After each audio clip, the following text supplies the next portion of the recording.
Hello, everyone. Welcome to today's session, Future Proof Your Workforce HR Trends for 2025. Glad you're all able to join us today. Just a quick note regarding any questions you may have for our speakers. We will reserve the last 10 to 15 minutes for Q&A, but please feel free to submit your questions throughout the presentation to the Q&A widget. So if our speakers are able, they will reply either verbally or directly to you via the Q&A box. We do have a large group of registrants on today, which is fantastic. So in the spirit of addressing your questions, the speakers will be happy to reach out to you post-event if they're unable to get to you before the end of today's session. So if you're comfortable, simply provide your contact information and they'll be sure to get back to you. So now, without further ado, it is my pleasure to welcome Alison Darling and Wiley Burke from Queen's University Industrial Relations Center. Thank you so much, Amber. It is fantastic to be here. We are so excited to offer this webinar in partnership with HRPA. And welcome, everyone. It is wonderful to see all of the various locations that everyone is joining us from today. So yes, thank you for joining us for our webinar, as Amber has said, on future-proofing your workforce. So my name is Alison Darling. I'm the Director of Professional Programs at Queen's University Industrial Relations Center, or IRC, as we typically go by. I'll explain a little bit more about who we are and what we do for those of you that maybe are not so familiar with us. And I'm delighted to be joined by my colleague, Wiley Burke. In addition to teaching our talent management and managing workplace conflicts programs, she's also an innovation consultant, educator, and leadership coach. And she was the lead person who developed and created the HR Trends Report. So Wiley, thank you so much for joining me today. So to begin, I would like to acknowledge that Queen's University is situated on the traditional territory of the Haudenosaunee and the Anishinaabe. I recognize that everyone is joining from various locations across Canada today, but it's very important that we recognize the territories that we are joining you from at Queen's University. We make this statement in an act of reconciliation, honoring the land and the Indigenous presence here, which dates back over 10,000 years. We are extremely grateful, fortunate, and privileged to be able to live, learn, and play on these lands.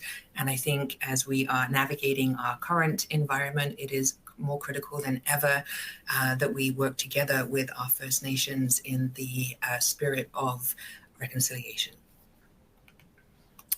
So a little bit about Queen's University IRC. We are a professional development unit. We sit within the Faculty of Arts and Science at Queen's. And so with professional development, all of our programs are non-credit and are designed for adult learners who are working, such as yourselves. Our facilitators, as you will get to experience with Wiley today, are all practitioners who are working in the field, are experts in the areas of labor relations and human resources. And our classes are very interactive. They employ the principles of adult education. So there is a lot of learning and doing as opposed to just a lot of learning. Our key areas, as I've just alluded to, are labor relations, human resources, and organization development. In fact, we are the leading provider of labor relations training in the country and have a very strong reputation doing so. Our programs are offered across Canada, so although Queen's is based in Kingston, our office is based in Kingston, we actually deliver programs from coast to coast, all the way from Victoria to Halifax, and many, many cities in between. We also have our virtual classroom gifted to us by the pandemic, and we have run programs as well in the Caribbean before with partners down there. Those tend to be custom programs. Whenever I give this information at an open enrollment program, everyone's very excited that we might be able to go on location to the Caribbean. So we don't offer our open enrollment programs there yet, but hopefully at some point in the future. And as I've again just mentioned, we offer open enrollment programs where you can go to our website and sign up for them. We also do a lot of customized training with leading private sector organizations, public sector institutions as well, and the major unions across the country. And you can see some statistics here. We were founded in 1937, so we are just coming into our 88th year. But we have had about 20,000 participants with us since that time. So again, we like to hope that we're doing a good job. Our participants tell us that we're doing a good job with our 96% satisfaction rate. Over the last few years, we've also won some national awards as well, which we hope reinforces that we are doing a good job. In 2022, we won the Canadian HR award for the best service provider in the HR industry, so not just in education, but in HR. And you can see here we've also won a number of Reader's Choice Awards for our various training programs. We're here today in partnership with the HRPA because all of our programs are pre-approved as recertification credits. So if you take one of our programs, they are pre-approved for HRPA credits. We also are accredited with IPMA as well for anyone that holds that designation. So a little bit on the agenda that we'll be going through today. The main point, the kind of the first half of the presentation will be focused on the HR Trends 2025 report that we put together, why we undertook that, who we surveyed, and importantly, the key findings. Then we'll go on to kind of looking and taking that information and saying, okay, that's great, we've got this data, but what does it mean? How does this impact me in my work in the HR profession? So the second part of the presentation, we'll be looking at that in a little bit more detail. Obviously, the role that professional development can play in overcoming some of the barriers and challenges. And then, as Amber said, we will be going through kind of a formal Q&A at the end. So if you have a question throughout the presentation, please do submit it. We will likely get to them at the Q&A. And again, depending on how many questions we get, we will try and get through as many as we can. So our HR Trends report, so similar to what we're seeing with, other thought leaders such as McLean's and Company, Deloitte, people that are looking at HR trends each year and creating these HR reports. About a year ago, maybe a little bit longer than that, Wiley and one of our other facilitators came to us with this idea that the IRC is actually quite uniquely placed to create their own HR trends report due to the fact that our classrooms invite both the union and management perspective. So we have both unionized leaders and management side as well in our classrooms. And so that really makes us kind of quite well placed to be able to get maybe a slightly different perspective on what HR trends could be coming up. So that was kind of the thought behind this. We launched the HR trends at the HR Leaders Summit in Toronto last year. I don't know if any of you were there. We gave out hundreds of copies of the report there. We've been giving out hundreds since. So we have found it has become a very valuable tool, again, in providing maybe a slightly unique perspective that wasn't out there in the marketplace. So I'm going to hand things over to Wiley now, who will take us through kind of some of the key findings from the report. And Wiley, over to you. Great. Thank you so much, Allison. Good afternoon and welcome, everyone. I'm thrilled that you took the time today to join us to talk a little bit about the HR trends. And I just want to thank the IRC and the HRPA for including me in this discussion. This has been a really engaging and interesting project that we've been working on. So it's exciting to be able to share some of the insights with all of you. And so to just sort of set some of the context for the discussion today, we wanted to start with a little bit of demographic information. So as Allison mentioned, the survey, we started this last year. So we sent the survey out last summer. And we see the bulk of respondents really coming from the public sector, followed by private sector, not-for-profit, and the quasi-public sector. The other sort of demographic information here that's interesting is just sort of a breakdown of the role distribution. So, when I look at this data, to me, what I see is a pretty even split between sort of, union role versus the management leadership role. The specialist role there is interesting. It's a little hard to unpack, but in my experience, specialist roles typically are technical experts, individual contributors. Those folks would likely be more aligned with unions. So I think it's pretty fair to say that from a response perspective, we're looking at a pretty even split here between management and union. Certainly, if you are interested in diving into more detail on these on the data, reach out to the IRC. We're happy to provide you with any information. But let's dive into some of these insights here. So these are our top HR priorities for 2025. So strengthening organizational culture, diversity, equity, and inclusion, leadership development. And what really strikes me about these priorities is the human-centric nature of these priorities, despite what we're hearing in terms of all of the cuts to DEI initiatives, the rhetoric around their lack of efficacy. Our collective voice is really clear about this work, and then investing in our people, in our culture, in our DEI initiatives and leadership is really fundamental to our success. And so when we think about our organizational culture, right, this is the place where we either thrive at work or not, right? It's a real anchor for us. And we certainly have learned from the last few years, without a strong and healthy work culture, right, we all suffer. So we've seen retention issues, we've seen significant issues around turnover, increase in mental health struggles. And so overall, the performance really suffers.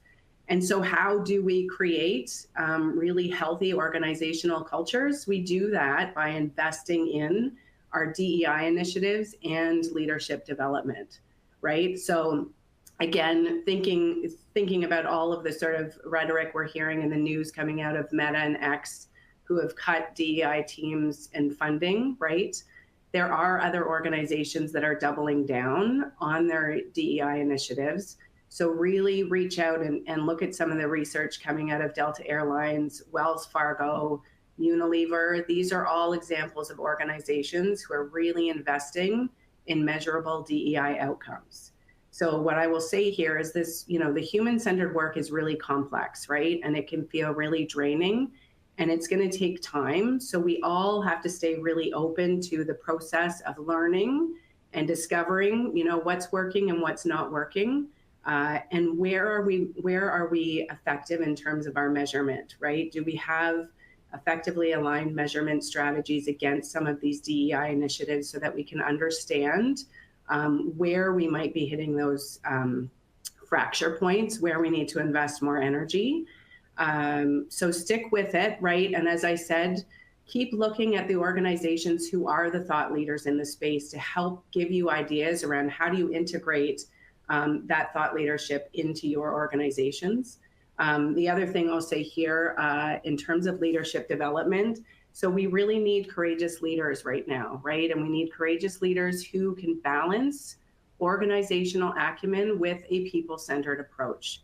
And what do I mean by organizational acumen? I'm talking about its strategic awareness, structural insights, so those decision-making protocols in your organization, excuse me, work processes. So we're talking about the structures that shape accountability and workflow, right? So that's your organizational acumen. We need to see those skills coming from our leaders. And we also want to make sure that they're taking a people-centered approach to the work that they do, right? And so this is really about those soft skills and leaders who are willing to kind of lean into the discomfort of leadership. Whenever I go, excuse me, you can hear that I am just recovering from a cold, so I'm a little bit hoarse. But I say in the classroom all the time, leaders right now, like to be in the leadership space, it's not for the faint of heart. The reality is we are asking more of leaders than we ever have before. And so, you have to be really intentional about your leadership and really willing to do some of that self-discovery work.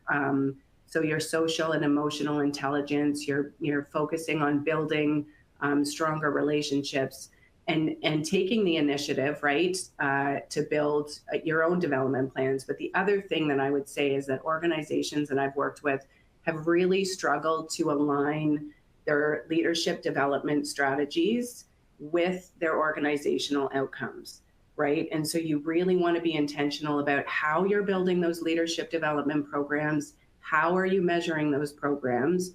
What skills do you need your leaders to be developing, and how are you supporting them on that journey? So just a couple of thoughts there. But again, just to sort of loop back here, I think the thing that really does strike me is that the focus still remains on sort of the people and the human side of work. So when we move over here to our next slide, these are our top people successes. And so we see adapting to changing work models, workplace health and wellness, and compliance with labor laws and regulations have emerged as those successes. You know, it's interesting for me to see that success around adapting to work models, because I think we're going to see in some of the other data, right? We're not totally there yet. I think it's a journey. What I think we've learned here is that we have been successful in migrating into remote and hybrid work, but this is really like the journey is far from over. Really being able to integrate this and build in that sort of business continuity, transparency, and leaders are still really struggling to figure out how do we lead in these sort of remote, dispersed work environments. So there's still some work to be done there. And no surprise really to see the workplace health and wellness show up here.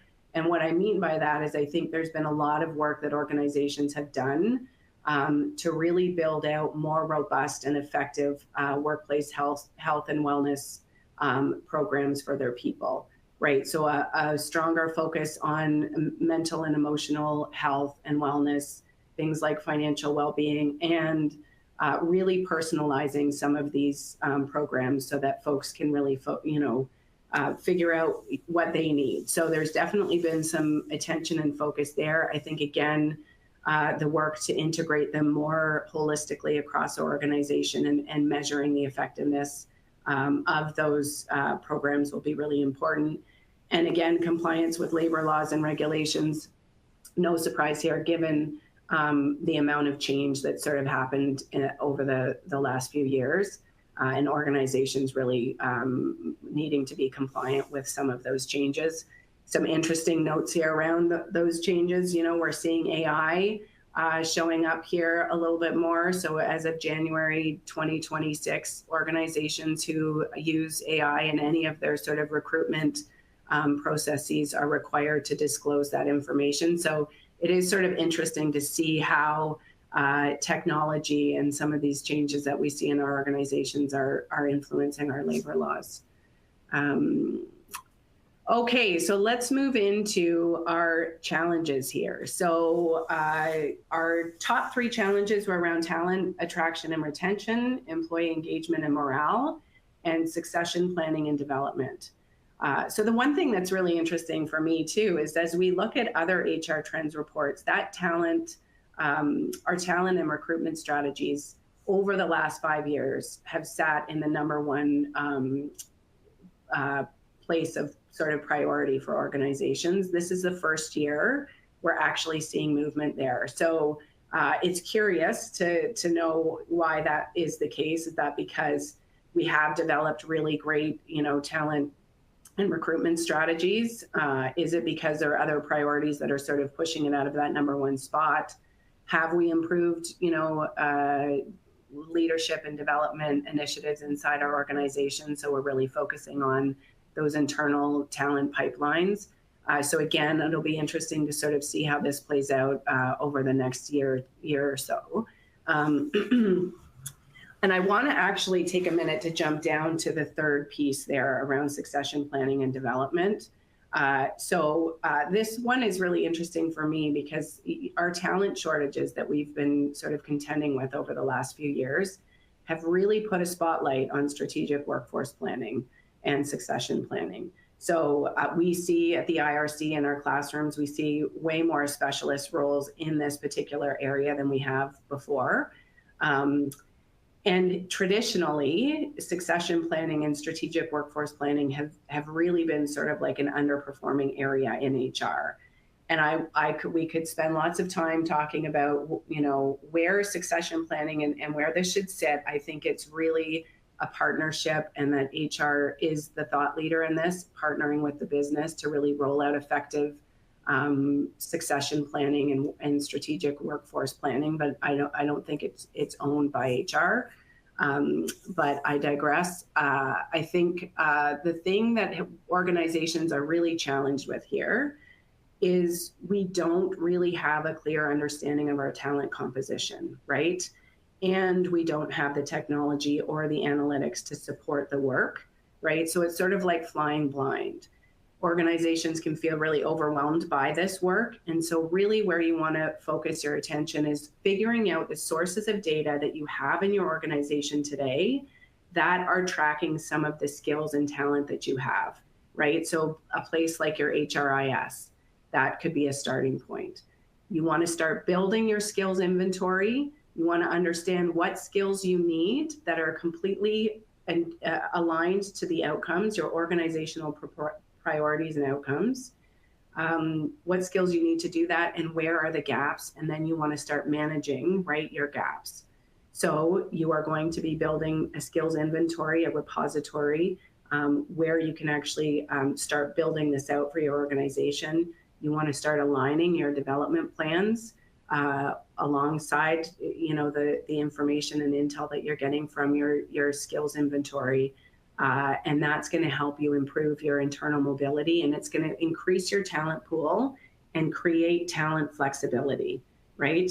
So then at the same time, you want to start looking at what are those solutions, the technology solutions that you need to support you in this work sort of in the long term, but really start where you can source that data that you have in-house.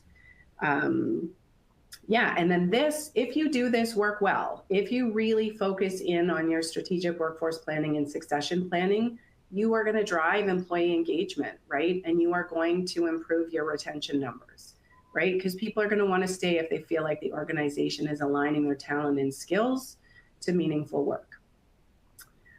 Okay, so we are going to, we wanted to track, we're going to do our first poll here. We wanted to sort of see this data that we collected last year. We want to see how it's tracking. So I'm going to share the next slide, and we're just going to take a minute here.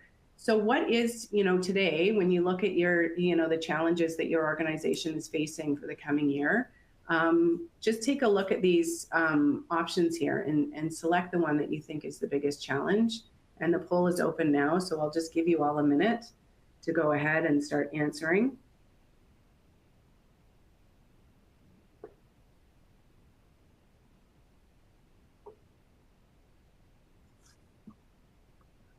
All right. Okay, so we see employee engagement emerging, succession planning, lack of resources, people and/or budget. All right, so I'll just give that another few minutes here, or another 20 seconds. We'll see if that changes. Okay. Okay, good. So again, thinking about those engagement strategies and how are you focusing your energies and attention on things like your DEI strategies, making sure you're developing the right skills for your leaders to be able to create the kind of environment where your people can thrive, right? Where their talents are being unleashed. So you're focused on leadership development, also succession planning, and figuring out where your talent sits in your organization and what great talent you have and how you unleash all of that talent and align it to your organizational priorities. Okay, so this slide, when I look at this, I see organizational stuckness. So I think the story here is really, really interesting, right? So when we look and see the resistance to change, both from leadership and from employees, right? That becomes our #1 barrier. At the same time, we see, you know, barriers around, you know, the lack of HR resources, outdated technology and systems, insufficient HR data and analytics, and lack of HR expertise. So for me, those things are structural issues that exist inside your organization. And those issues play out relationally, right? And that's where we start to see the data coming through around this resistance to change. And so what I would be curious about when you are going into your organization and thinking about this data is this resistance to change from your employees, or is it because employees do not have the right resources and systems and structures in place to be able to do their jobs effectively, right? And so, because when we look at this data off the hop, we would say, okay, well, we need to start implementing change management strategies. But I think there's a question underlying that. And is the focus more on how are we actually building out the systems and structures that will support our people to be able to do the things that they need to do? So I think there's really interesting data here, and Allison is going to do some more. She's going to talk to you a little bit more about these barriers. But yeah, food for thought, right? So I wanted to take a minute to look at, because as Allison said, one of the things that, I'm just going to advance this slide. One of the sort of unique aspects to this report is really, this focus on union and management. So I wanted to take just a couple minutes before I hand the mic over to Allison to talk about some of those sector-specific insights and highlight some of those findings. So when we take a look here at the private sector, we're seeing their strengths in implementing the workplace health and wellness initiatives and better adoption rates around the hybrid and remote work. And then some of the challenges emerging here around the DEI initiatives and how are those sort of being integrated into longer term strategies, and then in managing employee complaints and effective grievance handling. So I think what you want to focus in on here again is really when we're looking at those DEI initiatives, looking at your measurement strategies. Do you have effective measurement strategies to understand where you might be falling short on those initiatives and really be clear and focused on where you want to start addressing those roadblocks and prioritizing sort of your higher risk areas there. And wink, wink, nod, nod to the IRC. But in terms of managing complaints, I think sending folks to the IRC to learn how to have, how do you have difficult conversations, right? And how are we building and supporting leaders and building the confidence to tackle these things head on, right? Because we know that our culture will be affected, when we sort of let these things go without addressing them and also developing our leaders to do that effectively. So let's take a move on to the public sector. So what we see here is a focus on improved grievance handling, which is good to see, and then that collaboration on compliance with evolving labor laws. And then again, the challenge here, we're seeing the organizational change and slow adoption of new technologies and effective hybrid work models. So we know the tech is not going away, right? Neither is the hybrid and remote work. So the slower we are at navigating this change, the harder it's going to be to catch up. So when we see that there's some good collaboration happening, and probably here I would say collaboration with union and management, how are we drawing some of the best practices of that collaboration into really focusing on driving some of that technology change that we all need to do? So I think here we just want to focus on that collaboration piece and expanding on that. And so we are going to move here to our nonprofit folks. And so again, interesting here, right? Strong focus on employee engagement and morale, effective advocacy for workforce upskilling and reskilling. And then of course, for nonprofit, right? Those limited resources. So we know there's always going to be too much work for the resources that you have. So again, I think the key here is getting really clear about your priorities and your goals and what is it that you are trying to drive, and then align the work to those goals, right? Align those people. So when we see that workforce upskilling and reskilling as a strength, really using that to align to your organizational goals, to keep driving the work where you can, and prioritizing, right? Because with those limited resources and with the amount of work that needs to be done, we don't want to burn our people out. So you just really need to focus in on where you want to see the most impact. and how we're supporting our people in achieving our goals. Okay, and then here we have our quasi-public sector.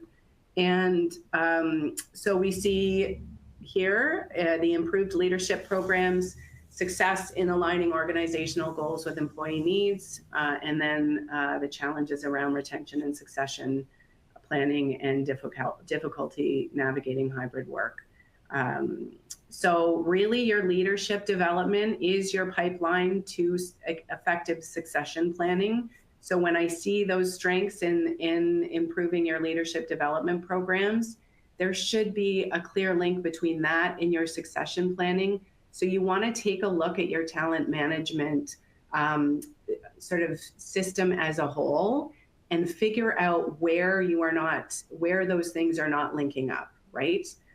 So that's just a note for you to take back for our quasi public sector folks. And then we're going to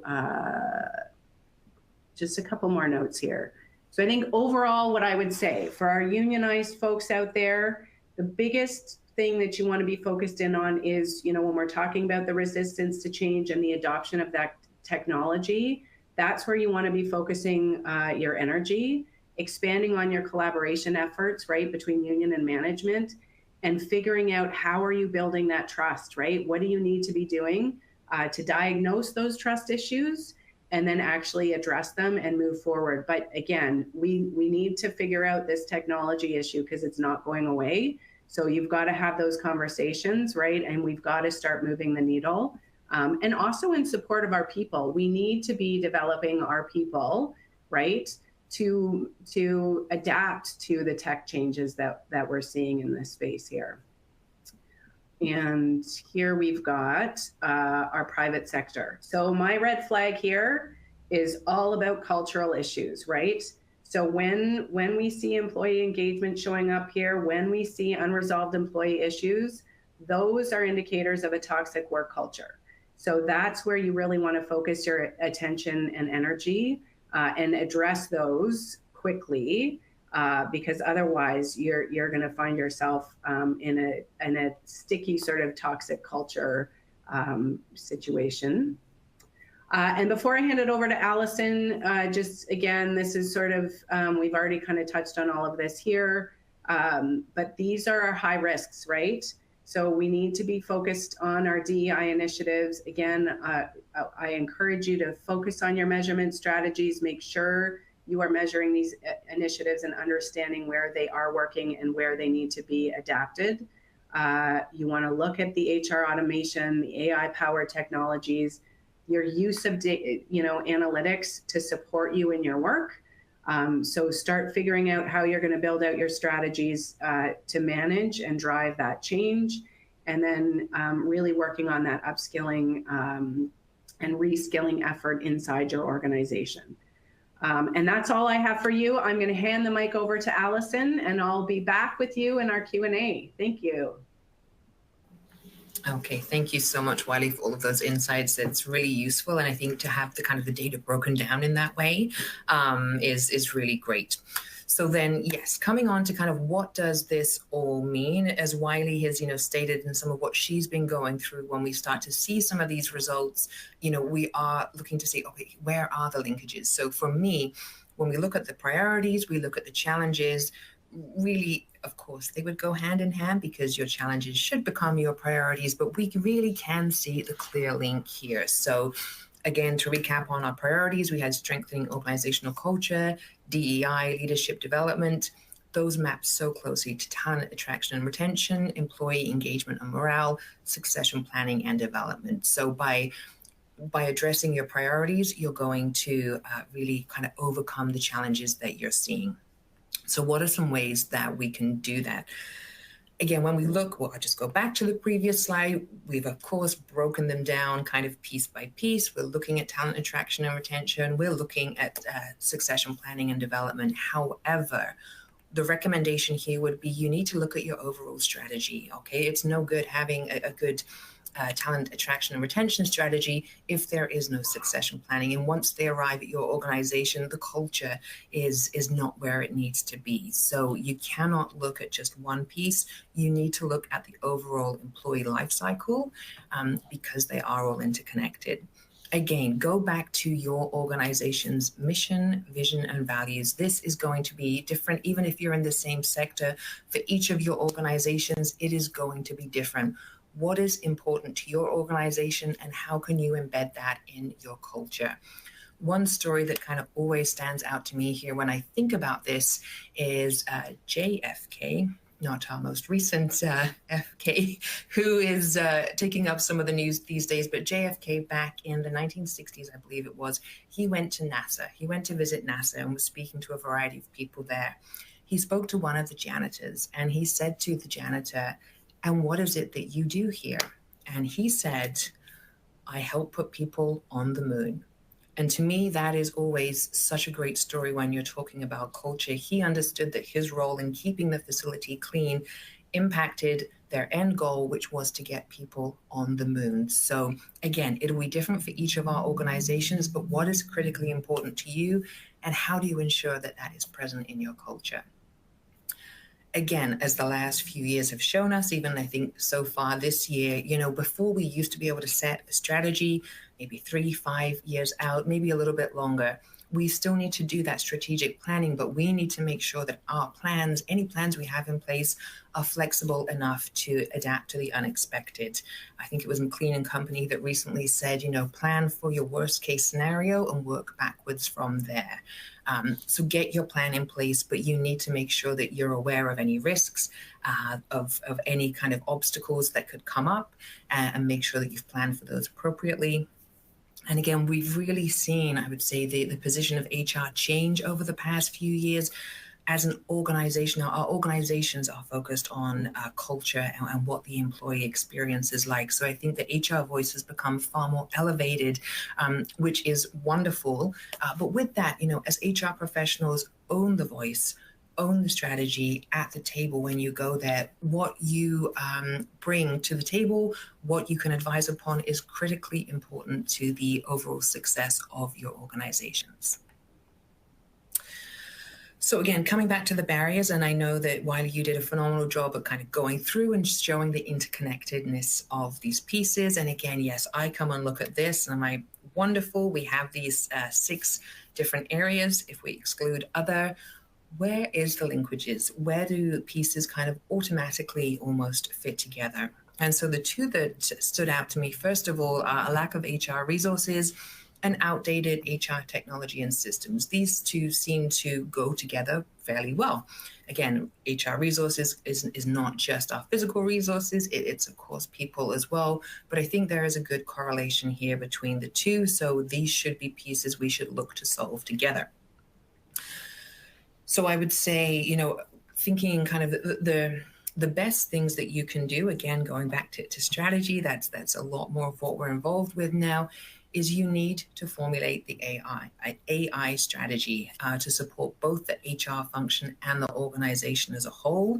I think, in some of our cases, we've been able to kind of keep it as the periphery. AI is this concept or is this thing that hasn't really come over here and impacted us yet. I know some of you, that will be very different. It could be very well embedded already.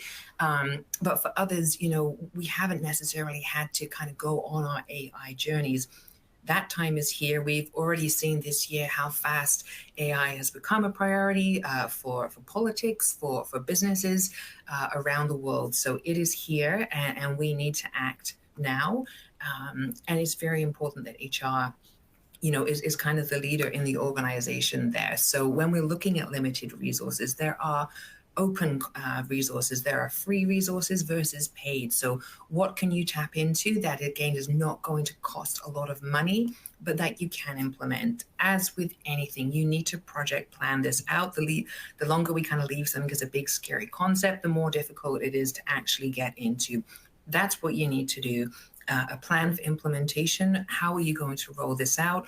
What does the timeline for achievement look like? And how can you really break this into steps that becomes part of the organization and becomes part of HR? knowing that there are limited resources, what roles or information are you needed? What are the legal limitations? As Wiley had said, by January 2026, anyone who is using AI in recruitment needs to be acknowledging that. So, what are the legal limitations?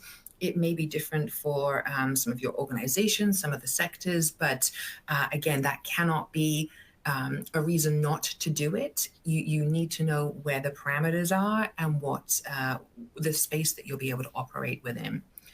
And I think when you're going to other senior leaders within the organization, it's really important to kind of show what is the risk of not doing something and putting a monetary value on that, because there is a risk. It was the same with moving from paper-based resources to digital resources. Those that did that move slower, that kind of made that leap, become further and further behind, the more we leave it. So showing the risk that's involved, you have to do it.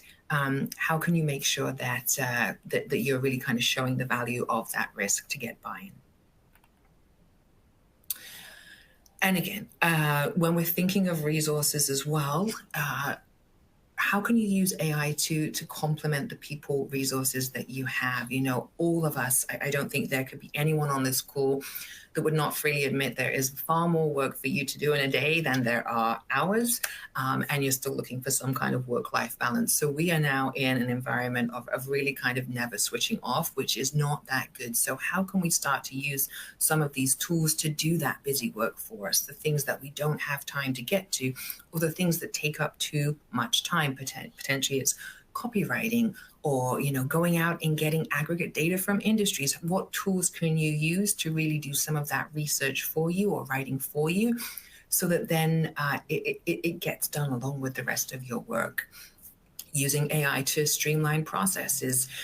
Again, I'd always kind of heard over the past few years, AI is coming, AI is going to be a disruption. And I remember saying to someone, I am so sick of hearing that AI is going to be a disruption. I need someone to show me how.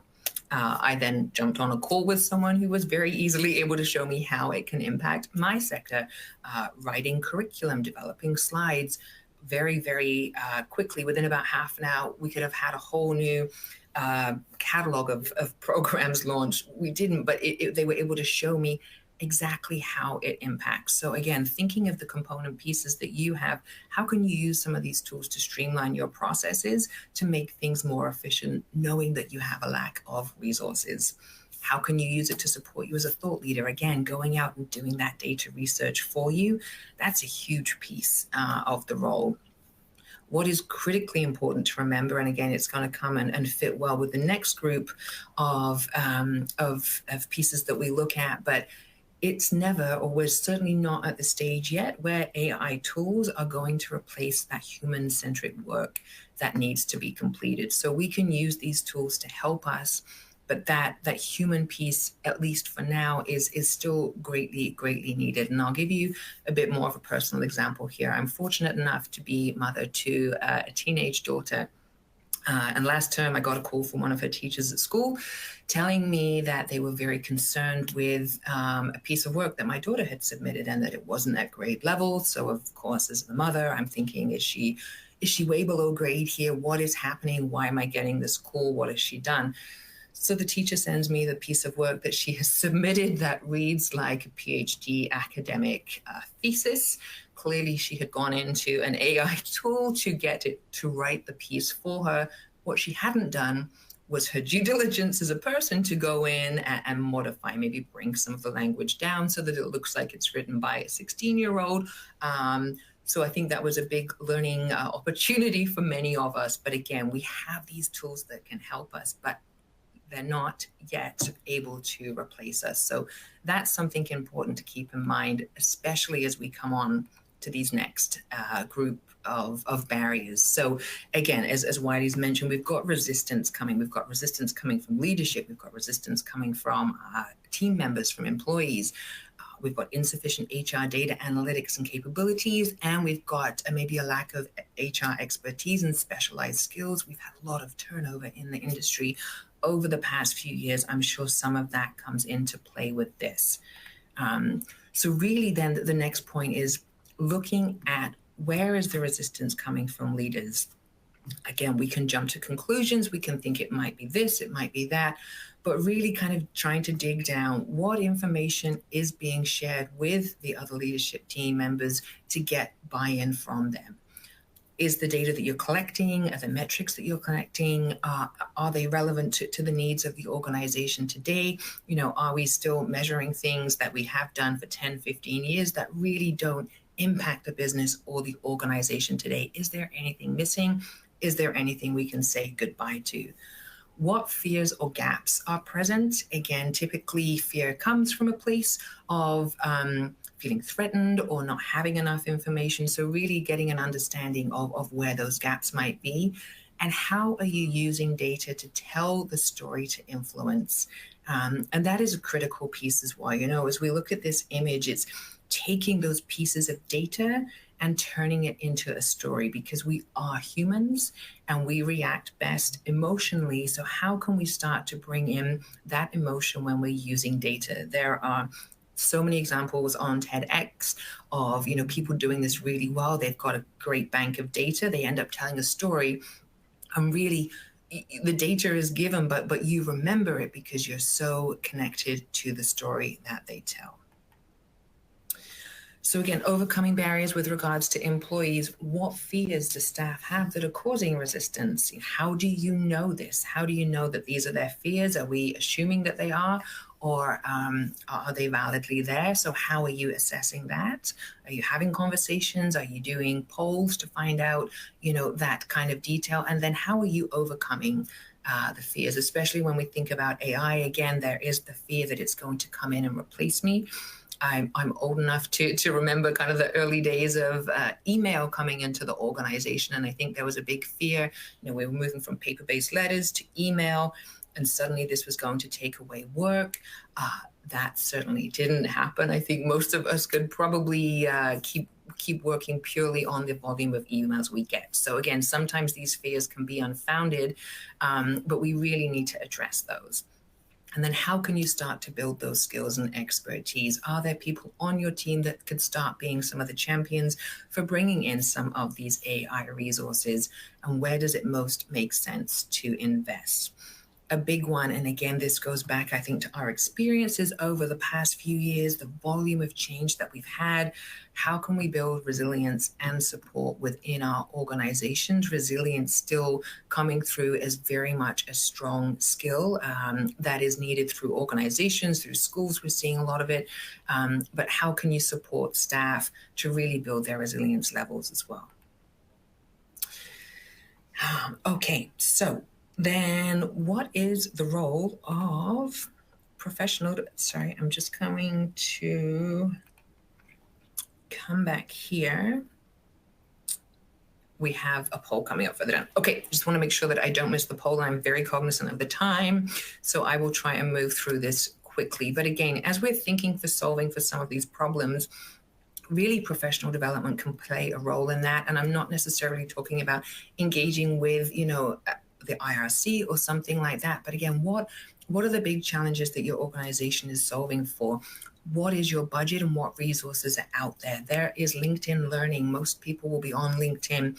There are resources like edX, Coursera that have really opened up learning from around the world in a very accessible way, both being online and cost-free or cost-low. What resources exist within your organization as well? Is there in-house training that people can take?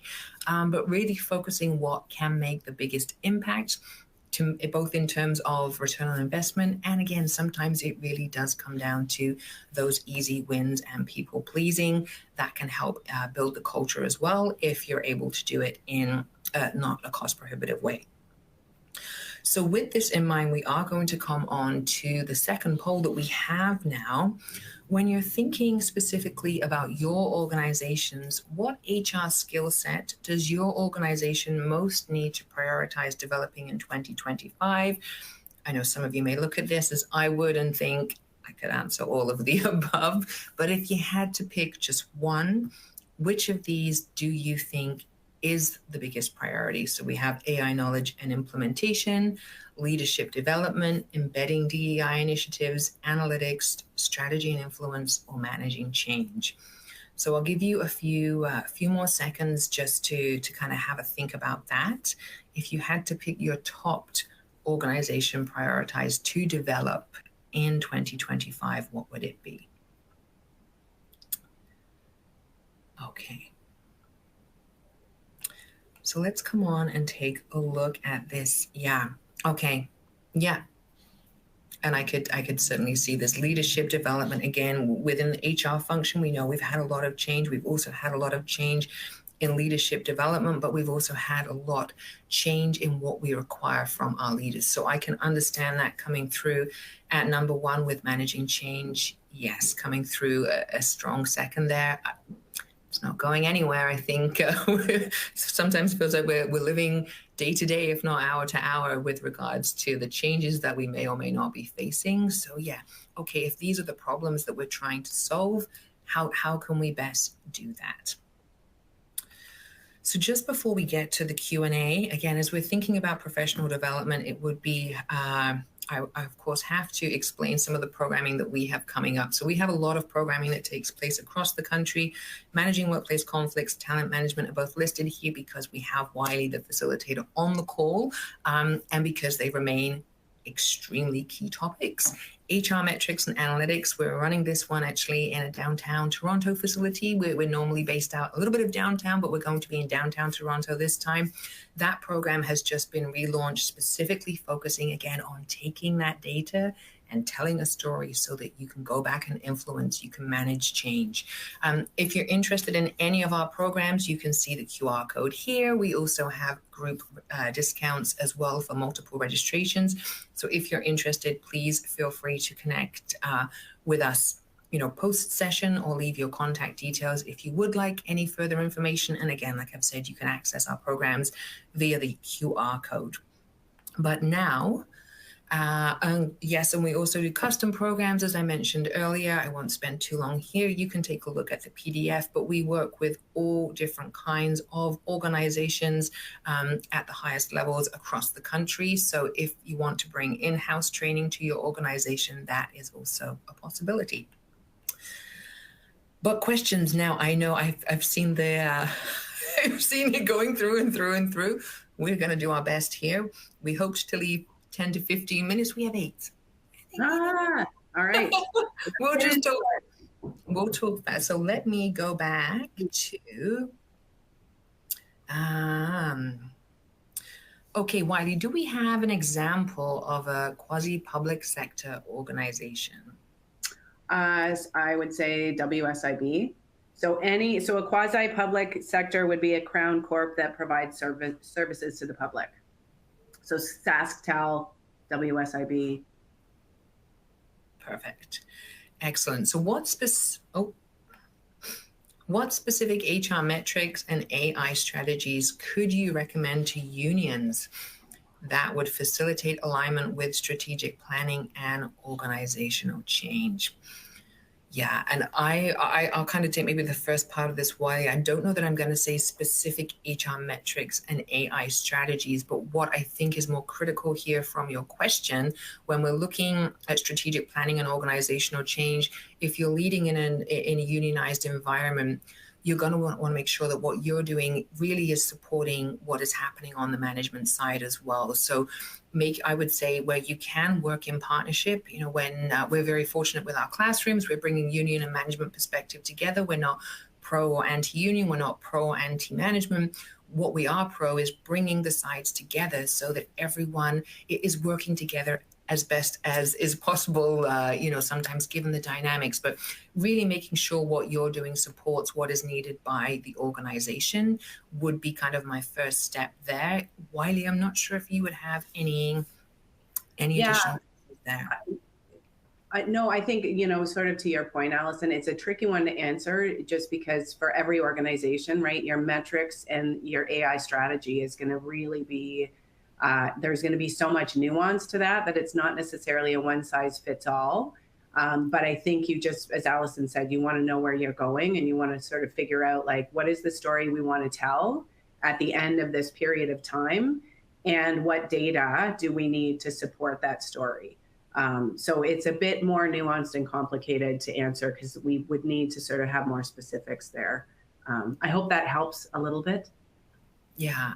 And the other point I'm just thinking to that as well, again, not knowing if you're a small union or if you're a large union, if it's, for example, a teachers union, if there are other teacher unions across the country that are leading in this area, that could also be something. So connecting in with colleagues in other unions, it could be that someone is already leading in this space and says, hey, like, this is what we should be looking at in the education sector, and they'd be happy to share that with you. So I think a big point, yeah, don't reinvent the wheel if someone else has done that for you as well. Can you recommend a great course or resource to build on our leadership capacity in AI? Yeah, and so absolutely. And so what I would actually suggest here is, so we are a professional development unit, as I've explained, within the Faculty of Arts and Science. We are not the only professional development unit on campus. And Smith Business Executive Education, they have actually come out and launched, I think, 3 new AI programs this year, specifically in leadership. So I would say that, our sister unit would be a great place to start. We have embedded AI into our organizational transformation program here within the IRC. So that is great if you're looking at AI in terms of managing change. But if it's specifically for leadership, they do have world-class faculty leading world-class programs. And I would recommend them. And then if you go to those programs, you can tell them who sent you. Okay, and then how can we deal with leadership while facing change? Yeah, that's a great question. Wiley, I don't know if you have anything on that, first of all. I guess a part of it, I'm a little curious about the question. So what exactly do we mean? How can we deal with, is that sort of like developing leadership capability to face change? I really think, when we were talking before about being clear on what are the leadership competencies that we are looking for in our organization, how are we really intentional about supporting our leaders to be able to navigate the change, right? So, and again, it's not necessarily a one size fits all model, right? Because leaders are all going to be on their own spectrum of learning. But you want to have sort of like your baseline learning and development that is really aligned to your organizational strategies and priorities. So when I talked about that, the business acumen or organizational acumen, really focusing on, the system, like what are the systems, the work processes, all of this, the sort of structural components that really shape accountability and workflow. Leaders really need to be clear on that now, especially when we're talking about all of the change that's happening with the technology right now. Leaders need to have that organizational acumen, and that needs to be coupled with that people-centered approach. So developing those social and emotional competencies and skills. So I think it's a combination of things, and also just confidence in being able to ask the difficult questions. So yeah. So I hope that answers your question. I'm not entirely sure. And Allison, if you want to add anything to that. I think that's good, just given the time that we're at. And I'm thinking I'm going to try and get into another, at least one question if we can. And I know there are so many more coming through. So if it is okay with you, we are happy to come out and kind of address the questions afterwards as best we can. But one question here is, what are trending AI tools used by HR? And so I think, as Wiley had kind of mentioned earlier in the presentation, some of the organizations that are doing it well, there's Delta Airlines, Amazon, Google, IBM, Unilever, they are using AI within their HR function. And so those would be good organizations to go and look at. Using any of the kind of the free source AI tools can support you in what you're doing. The volume of data going in now, it can go in and kind of, if you want a job description on something, or if you needed data on something, it can do that. If these organizations are using kind of specific tools outside of that specifically for HR, those would be a good place to start. But you can certainly start experimenting on some of the free opportunities that are out there. Can I chime in? I've got one more just to add. Check out Josh Burson. He's developed a tool called Galileo that's specific for HR professionals. So that would be another tool that you could benefit from, or certainly research. I'm going to go away with Bohemian Rhapsody in my head now after hearing Galileo.